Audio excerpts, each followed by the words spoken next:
नमस्कार, मेरा नाम पीयूष तिवारी है। आज की इस क्लास में डिस्कस करेंगे कुछ महत्वपूर्ण प्रश्नों पर जो आपके आगे आने वाली सही परीक्षाओं के लिए बेहद ही महत्वपूर्ण होंगे। तो चलिए शुरू करते हैं आज की इस वीडियो को। देखते हैं पहला प्रश्न। आज का पहला प्रश्न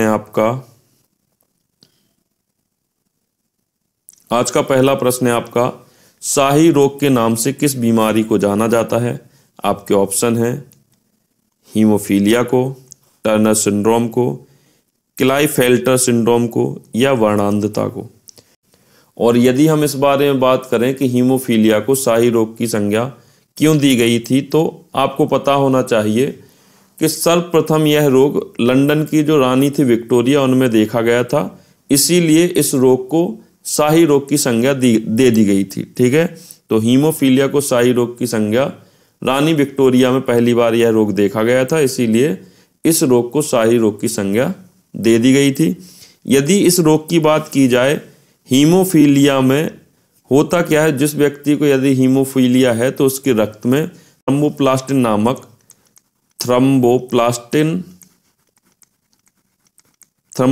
नामक पदार्थ की कमी हो जाती है, जिससे जब रक्त में थ्रम्बोप्लास्टिन नामक पदार्थ कम हो जाता है तो रक्त थक्का बनाना बंद कर देता है या कम कर देता है। ठीक है, तो जिस व्यक्ति को हीमोफीलिया नामक रोग हो जाता है तो ऐसे व्यक्तियों के रक्त में थ्रम्बोप्लास्टिन नामक पदार्थ की कमी हो जाती है, जिससे रक्त थक्का बनाना कम कर देता है।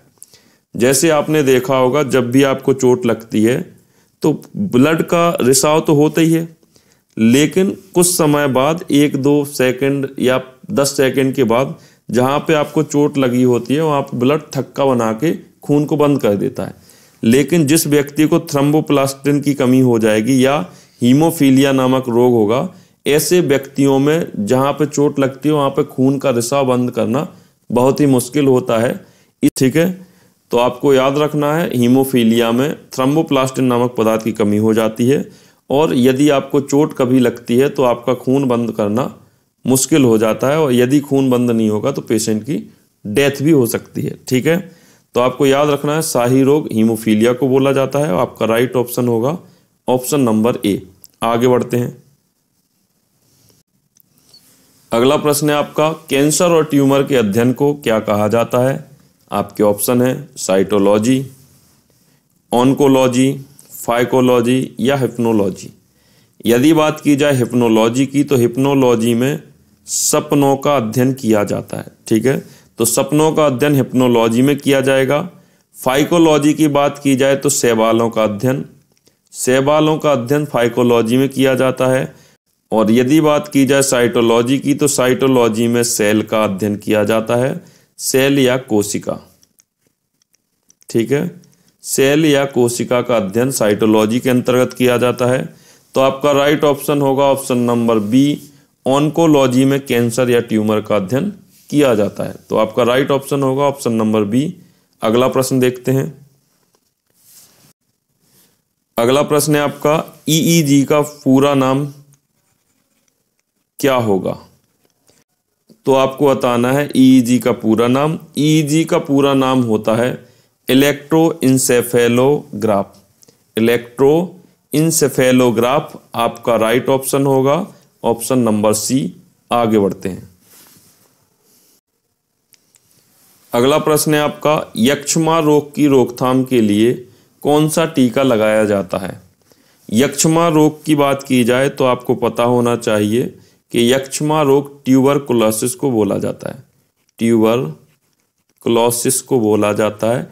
इसी को संक्षिप्त में हम टीबी के रूप में जानते हैं या क्षय रोग के नाम से जानते हैं। ठीक है, तो यक्ष्मा रोग, क्षय रोग, ट्यूबरकुलोसिस, टीबी, इसको यक्ष्मा रोग कहा जाता है। और इसकी रोकथाम के लिए आपका टीका लगाया जाता है बीसीजी का, जिसका फुल फॉर्म होता है बैसिलस कॉलमेट ग्यूरिन। ठीक है, तो आपका राइट ऑप्शन होगा ऑप्शन नंबर ए। यदि बात की जाए इंसुलिन की, तो इंसुलिन का काम होता है रक्त में ग्लूकोज का पाचन करना या रक्त में ग्लूकोज की मात्रा बढ़ने पर उसे ग्लाइकोजन में चेंज करना। ठीक है, तो इंसुलिन रक्त में बढ़ी हुई ग्लूकोज को ग्लाइकोजन में चेंज कर देती है। और इंसुलिन की यदि बात की जाए कि यह स्रावित कहाँ से होती है, तो आपको याद रखना है अग्न्याशय की बीटा सेल से। ठीक है, अग्न्याशय की बीटा कोशिकाओं से इंसुलिन का स्राव होता है। ठीक है, आपका ऑप्शन है 4 और ए दोनों गलत हैं। तो आपको याद रखना है यक्ष्मा रोग या टीबी रोग में बीसीजी नामक टीका लगता है जिसका नाम बैसिलस कॉलमेट गुरीन है। ठीक है, आगे बढ़ते हैं। अगला प्रश्न है आपका, महात्मा गांधी के द्वारा किसको महान प्रहरी, ठीक है, क्या महान प्रहरी की उपाधि दी गई है? तो आपको बताना है महात्मा गांधी ने किसे महान प्रहरी की उपाधि दी थी। आपके ऑप्शन है सरदार पटेल साहब को, नेहरू जी को, विनोबा भावे को या रविन्द्रनाथ टैगोर को। तो आपका राइट ऑप्शन होगा option number D, Rabindranath Tagore को महान प्रहरी की उपाधि महात्मा गांधी जी के द्वारा दी गई थी। ठीक है, आगे बढ़ते हैं। अगला प्रश्न है आपका, बांग्लादेश के राष्ट्रीय गान अमर सोनार बांग्ला की रचना किसके द्वारा की गई थी? तो अमर सोनार बांग्ला की रचना किसके द्वारा की गई थी? इस प्रश्न में इसका जवाब देना है। आपके ऑप्शन है गुलाम अली, अब्दुल गफ्फार खान, रविन्द्रनाथ टैगोर या शेख मुजीबुर रहमान। तो बात की जाए शेख मुजीबुर रहमान की, तो इसे बंगबंधु के नाम से भी जाना जाता है। ठीक है, बंगबंधु के नाम से शेख मुजीबुर रहमान को जाना जाता है। और रविन्द्रनाथ टैगोर की बात की जाए तो इनके द्वारा ही अमर सोनार बांग्ला की रचना की गई थी और इसकी रचना 1905 में बंग भंग आंदोलन के अंतर्गत की गई थी। ठीक है, बंग भंग जो आंदोलन था उसमें रविन्द्रनाथ टैगोर के द्वारा बांग्लादेश के राष्ट्रीय गान अमर सोनार बांग्ला की रचना की गई थी। ठीक है, तो राइट ऑप्शन होगा ऑप्शन नंबर सी। आगे बढ़ते हैं। और देखा जाए अब्दुल गफ्फार खान को और देख लो, तो अब्दुल गफ्फार खान को फ्रंटियर गांधी के नाम से जाना जाता है। फ्रंटियर गांधी, ठीक है, फ्रंटियर गांधी कहा जाता है खान अब्दुल गफ्फार खान को, या सीमांत गांधी। ठीक है, सीमांत भी हिंदी में बोला जाएगा या फ्रंटियर इंग्लिश में बोला जाएगा, आपको दोनों ही याद रखने हैं। फ्रंटियर गांधी या सीमांत गांधी की बात की जाए तो आपको याद रखना है अब्दुल गफ्फार खान। ठीक है, तो आपको याद रखना है अब्दुल गफ्फार खान को फ्रंटियर गांधी, सीमांत गांधी के नाम से जाना जाता है। तो आपका राइट ऑप्शन होगा ऑप्शन नंबर सी। आगे बढ़ते हैं। अगला प्रश्न है आपका, कैबिनेट मिशन दिल्ली कब आया था? आपके ऑप्शन है 24 मार्च 1946 को, 25 मार्च 1946 को, 26 जनवरी 1946 को या 15 अगस्त 1946 को। यदि बात की जाए कैबिनेट मिशन की, तो कैबिनेट मिशन 24 मार्च 1946 को भारत आया था। तो आपका राइट ऑप्शन हो जाएगा ऑप्शन नंबर ए। और कैबिनेट मिशन में आपको देखना है सदस्यों की संख्या, तो आपको याद रखना है कैबिनेट मिशन में 3 सदस्य थे, जिसमें एक आपका अध्यक्ष था पैथिक लॉरेंस।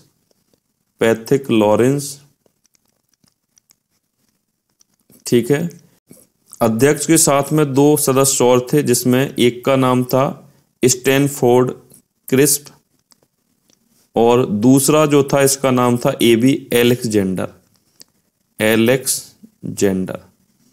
ठीक है, तो एबी एलेक्जेंडर और क्रिस्प पैथिक लॉरेंस के साथ भारत आए थे। तो आपको याद रखना है कैबिनेट मिशन में 3 सदस्य थे, जिसमें एक अध्यक्ष था आपका पैथिक लॉरेंस, अध्यक्ष था यह कैबिनेट मिशन का, और क्रिस्प और एलेक्जेंडर इनके सदस्य थे। यदि बात की जाए क्रिस्प की, तो आपका क्रिस्प जो था यह अध्यक्ष था बोर्ड ऑफ ट्रेड का, जो उस टाइम की बोर्ड ऑफ ट्रेड थी, बोर्ड ऑफ ट्रेड जो थी उसका अध्यक्ष था आपका स्टैनफोर्ड क्रिस्प, और एलेक्जेंडर जो था यह नौसेना अध्यक्ष था। ठीक है, नौसेना मंत्री था आपका एलेक्जेंडर। ठीक है, तो कैबिनेट मिशन 24 मार्च 1946 को भारत आया था और इसका मेन मोटिव यह था कि यह चुनाव करा सके संविधान सभा के गठन के लिए। ठीक है, इसी के साथ हम लोग बढ़ते हैं अगले प्रश्न पर। अगला प्रश्न है आपका, कौन सा अनुच्छेद उच्चतम न्यायालय को यह अधिकार देता है कि वह अपने निर्णयों पर पुनर्विचार करे अथवा उसे सुधारे? आपके ऑप्शन होंगे अनुच्छेद 124, अनुच्छेद 143, अनुच्छेद 155 या अनुच्छेद 137। यदि बात की जाए अनुच्छेद 124 की, तो अनुच्छेद 124 सुप्रीम कोर्ट के गठन की बात करता है।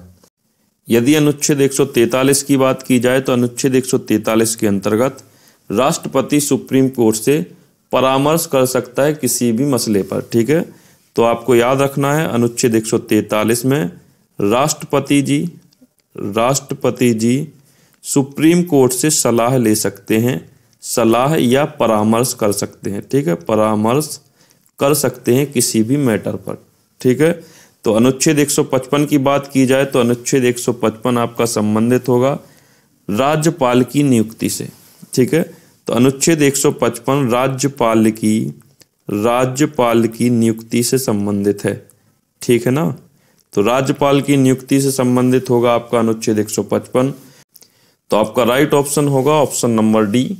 अनुच्छेद 137 सुप्रीम कोर्ट को यह पावर देता है कि उसने जो भी अपने पास्ट में डिसीजन सुनाए हैं उन पर पुनर्विचार कर सके, और यदि उसमें कोई परिवर्तन करना है अपने जजमेंट में तो वो परिवर्तन भी सुप्रीम कोर्ट अनुच्छेद 137 के अंतर्गत कर सकती है। ठीक है, तो आपका राइट ऑप्शन होगा ऑप्शन नंबर डी। आगे बढ़ते हैं। अगला प्रश्न है आपका, संघीय कार्यपालिका की शक्तियां किनमें निहित होती हैं? आपके ऑप्शन हैं राज्यपाल में, राष्ट्रपति में, प्रधानमंत्री में या महाअधिवक्ता में।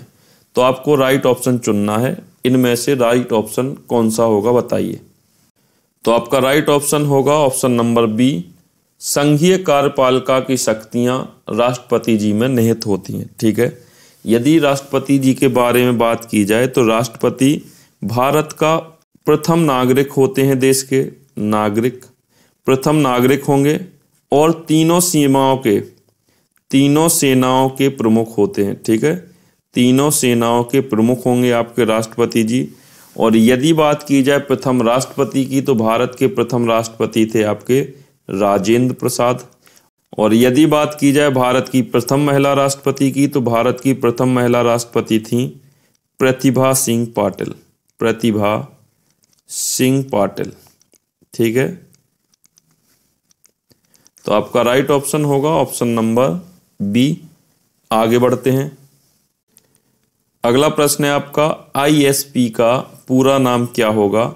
आपके ऑप्शन है internet system processor, internet service provider, internet service processor या इंटरनेट सर्विस प्रोफार्मा। तो आपका राइट ऑप्शन होगा ऑप्शन नंबर बी। आईएसपी का फुल फॉर्म होगा इंटरनेट सर्विस प्रोवाइडर। ठीक है, आगे बढ़ते हैं। अगला प्रश्न है आपका, क्रीपर क्या है? आपके ऑप्शन है ऑपरेटिंग सिस्टम है, विंडो है, वायरस है या मेल है। तो आपका राइट ऑप्शन होगा ऑप्शन नंबर सी, क्रीपर एक प्रकार का वायरस है। ठीक है, तो चलिए बढ़ते हैं अगले प्रश्न की ओर।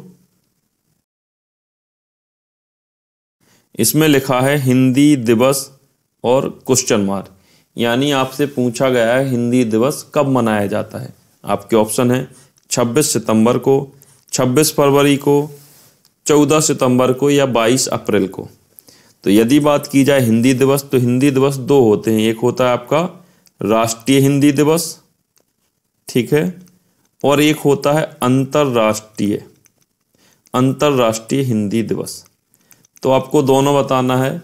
यदि बात की जाए राष्ट्रीय हिंदी दिवस की तो यह सेलिब्रेट किया जाता है आपका 14 सितंबर को। ठीक है, और अंतरराष्ट्रीय हिंदी दिवस की बात की जाए तो अंतरराष्ट्रीय हिंदी दिवस मनाया जाता है आपका 10 जनवरी को। ठीक है, 10 जनवरी को मनाया जाता है अंतरराष्ट्रीय हिंदी दिवस। तो आपका राइट ऑप्शन होगा ऑप्शन नंबर, यहाँ पे कुछ नहीं लिखा है तो समझ के चलिए यहाँ पर राष्ट्रीय हिंदी दिवस की बात की जा रही है। तो आपका राइट ऑप्शन होगा ऑप्शन नंबर सी, 14 सितंबर को हिंदी दिवस मनाया जाता है या राष्ट्रीय हिंदी दिवस मनाया जाता है। आगे बढ़ते हैं। अगला प्रश्न है आपका, इटर्नल इंडिया के लेखक हैं। आपके ऑप्शन है कैथरीन मेयो, इंदिरा गांधी, लाला लाजपत राय या एनी बेसेंट। यदि बात की जाए एनी बेसेंट की तो एनी बेसेंट ने कॉमनवील और न्यू इंडिया जैसी पत्रिकाएं लिखी हैं, न्यू इंडिया। ठीक है, और इनके द्वारा ही होम रूल लीग बाल गंगाधर तिलक के साथ चलाया गया था। ठीक है, तो इनने और बाल गंगाधर तिलक ने मिलकर होम रूल लीग की स्थापना की थी। ठीक है, होम रूल लीग की स्थापना की थी आपकी एनी बेसेंट ने। यदि बात की जाए लाला लाजपत राय की, तो इनके द्वारा अनहैप्पी इंडिया नामक पुस्तक, अनहैप्पी इंडिया नामक पुस्तक लिखी गई है। और यदि बात की जाए इंदिरा गांधी की, तो इंदिरा गांधी के द्वारा इटर्नल इंडिया नामक पुस्तक की रचना की गई है। और यदि बात की जाए कैथरीन मेयो की, तो कैथरीन मेयो के द्वारा मदर इंडिया, ठीक है, मदर इंडिया नामक पुस्तक लिखी गई है। तो सारी पुस्तकें इंपॉर्टेंट है, आपको नोट कर लेना है इन पुस्तकों को। मदर इंडिया कैथरीन मेयो के द्वारा, इंदिरा गांधी जी के द्वारा इटर्नल इंडिया, लाला लाजपत के द्वारा अनहैप्पी इंडिया और एनी बेसेंट के द्वारा कॉमनवेल्थ और न्यू इंडिया नामक पुस्तकें या पत्रिकाएं लिखी गई हैं। और एनी बेसेंट के द्वारा ही होम रूल लीग की स्थापना की गई थी। आपको इतना सब याद रखना है। चलिए बढ़ते हैं आगे दूसरे प्रश्न की ओर। अगला प्रश्न है आपका, इनमें से कौन सी शुष्क हवा है जो अरब रेगिस्तान में चलती है? आपके ऑप्शन है चिनूक है, फोन है, लू है या हरमट्टन है। यदि बात की जाए चिनूक की, तो चिनूक यूएसए अमेरिका में चलने वाली शुष्क हवा है। यदि फोन की बात की जाए तो यह यूरोप में बहने वाली या चलने वाली शुष्क हवा है। यदि बात की जाए लू की, तो लू यह अपने भारत में चलने वाली गर्म शुष्क हवा है। ठीक है, तो लू गर्म हवा, भारत में चलने वाली गर्म हवाएं हैं। और यदि बात की जाए हरमट्टन की, तो हरमट्टन जो है आपका सहारा रेगिस्तान में चलने वाली हवाएं हैं। ठीक है, साउथ अफ्रीका में, और साउथ अफ्रीका में कहाँ पे? सहारा रेगिस्तान में चलने वाली गर्म हवाएं जो हैं उनका नाम है हरमट्टन। ठीक है ना। अरब सागर में चलने वाली गर्म हवाएं ऑप्शन में नहीं दिया गया कोई भी, तो आपको एक ऑप्शन और मान लेना है, ऑप्शन नंबर ई, और इसमें लिख लो सिमूम। ठीक है, तो सिमूम जो है आपका अरब सागर में चलने वाली गर्म हवा है, तो आपका राइट ऑप्शन हो जाएगा ऑप्शन नंबर ई, सिमूम। ठीक है, आगे बढ़ते हैं। अगला प्रश्न है आपका, केंद्रीय वन अनुसंधान संस्थान का मुख्यालय स्थित है? आपके ऑप्शन है नई दिल्ली में, कानपुर में, देहरादून में या शिमला में। यदि बात की जाए शिमला की, तो शिमला में आपका है आलू शोध संस्थान। ठीक है, आलू का जो शोध संस्थान है वह स्थित है आपका शिमला में। यदि बात की जाए देहरादून की, तो आपका राइट ऑप्शन हो जाएगा ऑप्शन नंबर सी, केंद्रीय वन अनुसंधान संस्थान आपका देहरादून में स्थित है। और यदि बात की जाए कानपुर की, तो कानपुर में चीनी अनुसंधान संस्थान आपका स्थित है कानपुर के अंदर। ठीक है, और यदि बात की जाए देहरादून की, देहरादून में केंद्रीय वन अनुसंधान के अलावा आपका स्थित है भारतीय सर्वेक्षण विभाग। यहाँ पे आपका देहरादून में क्या स्थित है? भारतीय सर्वेक्षण विभाग। ठीक है, तो भारतीय सर्वेक्षण विभाग भी आपका देहरादून में स्थित है। और देहरादून में भारतीय पेट्रोलियम संस्थान का मुख्यालय भी स्थित है। ठीक है, भारतीय पेट्रोलियम संस्थान। ठीक है, भारतीय पेट्रोलियम संस्थान का हेडक्वार्टर भी आपका देहरादून में है। भारतीय सर्वेक्षण विभाग का हेडक्वार्टर भी आपका देहरादून में है। और केंद्रीय वन अनुसंधान संस्थान का भी हेडक्वार्टर देहरादून में है। तो आपका राइट ऑप्शन हो जाएगा ऑप्शन नंबर सी। आगे बढ़ते हैं। अगला प्रश्न है आपका, किस अभिलेख को रानी के अभिलेख के नाम से जाना जाता है? आपके ऑप्शन है रुम्मी देई को, दिल्ली टोपरा को, कोशाम्बी अभिलेख को या इनमें से कोई नहीं। यदि बात की जाए रुम्मी देई की, तो रुम्मी देई अभिलेख जो है अशोक के द्वारा लिखाए गए अभिलेखों में सबसे छोटा स्तंभ लेख है। ठीक है, तो रुम्मन देई सबसे छोटा स्तंभ लेख है। ठीक है, स्तंभ लेख है। ठीक है, और यदि बात की जाए दिल्ली टोपरा की, और यदि बात की जाए दिल्ली टोपरा अभिलेख की, तो दिल्ली टोपरा अभिलेख को फिरोज शाह तुगलक टोपरा से दिल्ली लाया था। ठीक है, तो आपको ये भी याद रखना है, फिरोज शाह तुगलक इसे टोपरा से दिल्ली लाया था। ठीक है, तो दिल्ली टोपरा अभिलेख को फिरोज शाह तुगलक टोपरा से दिल्ली लाया था। ठीक है, और यदि बात की जाए कौशाम्बी अभिलेख की, तो इसी को रानी का अभिलेख कहा जाता है। तो आपका राइट ऑप्शन होगा ऑप्शन नंबर सी। आगे बढ़ते हैं। अगला प्रश्न है आपका, शांति के क्षेत्र में प्रथम नोबेल पुरस्कार से सम्मानित व्यक्ति हैं। आपके ऑप्शन है Henry Dunant, Nelson Mandela, Karl Marx या अब्राहम लिंकन। तो आपका राइट ऑप्शन होगा option number A, Henry Dunant को शांति के क्षेत्र में प्रथम नोबेल पुरस्कार दिया गया था। और यदि बात की जाए हेनरी ड्यूनेंट की, तो हेनरी ड्यूनेंट ने रेड क्रॉस सोसाइटी की स्थापना की थी। रेड क्रॉस सोसाइटी की स्थापना हेनरी ड्यूनेंट के द्वारा की गई थी। और यदि बात की जाए रेड क्रॉस दिवस की, तो 8 मई को मनाया जाता है आपका रेड क्रॉस दिवस के रूप में। ठीक है, तो आपका राइट ऑप्शन होगा option number A, Henry Dunant आपका राइट ऑप्शन होगा। अगले प्रश्न की ओर बढ़ते हैं। अगला प्रश्न है आपका, भूमध्य सागर का प्रकाश स्तंभ किस ज्वालामुखी को कहा जाता है। आपके ऑप्शन है कोयटोपैक्सी को, स्ट्रेम्बोली को, बैरन को या फ्यूजियामा को। और यदि बात की जाए फ्यूजियामा की, तो फ्यूजियामा ज्वालामुखी आपकी स्थित है जापान में, और यह एक सुषुप्त ज्वालामुखी है। ठीक है, तो फ्यूजियामा सुषुप्त ज्वालामुखी है जो कि स्थित है आपकी जापान के अंदर। और यदि बात की जाए बैरन ज्वालामुखी की, तो बैरन ज्वालामुखी भारत के उत्तरी अंडमान में पड़ती है। ठीक है, तो उत्तरी या नॉर्थ अंडमान, ठीक है, नॉर्थ अंडमान इंडिया में आपकी पड़ती है बैरन ज्वालामुखी।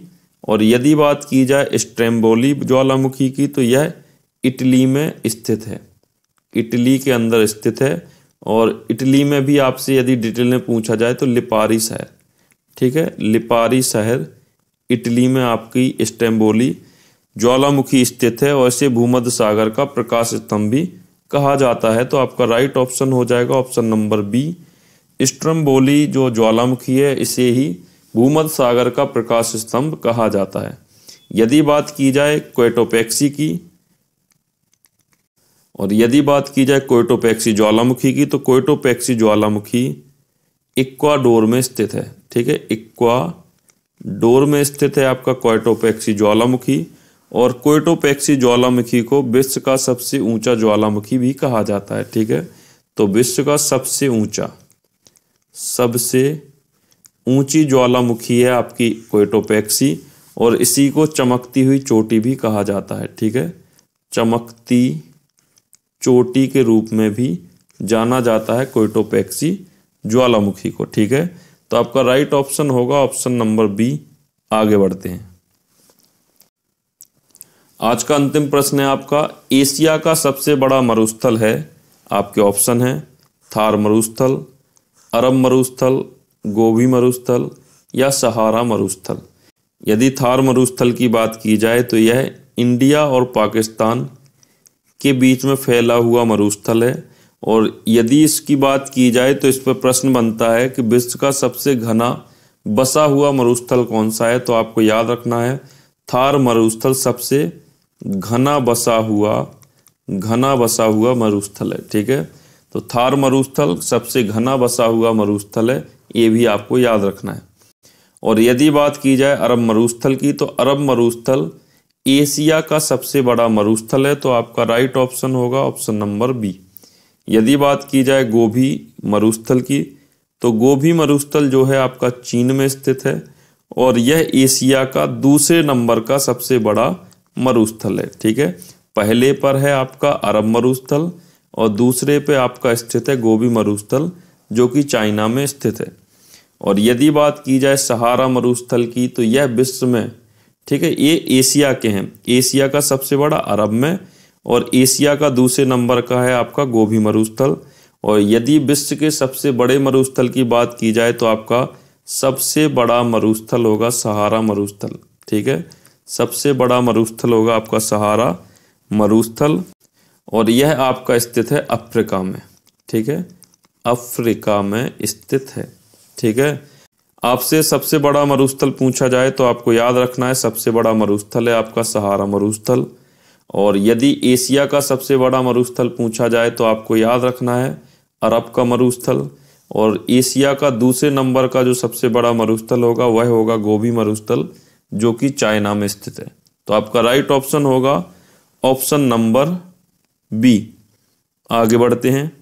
ठीक है, आगे क्या बढ़ते हैं, आज का अंतिम प्रश्न था ये। यदि आपको जो भी सुझाव देने हैं कमेंट के माध्यम से दे सकते हैं। यदि वीडियो अच्छा लगा हो तो लाइक शेयर सब्सक्राइब जरूर करें और वीडियो को अपने दोस्तों के साथ शेयर करें। Thank you. जय हिंद।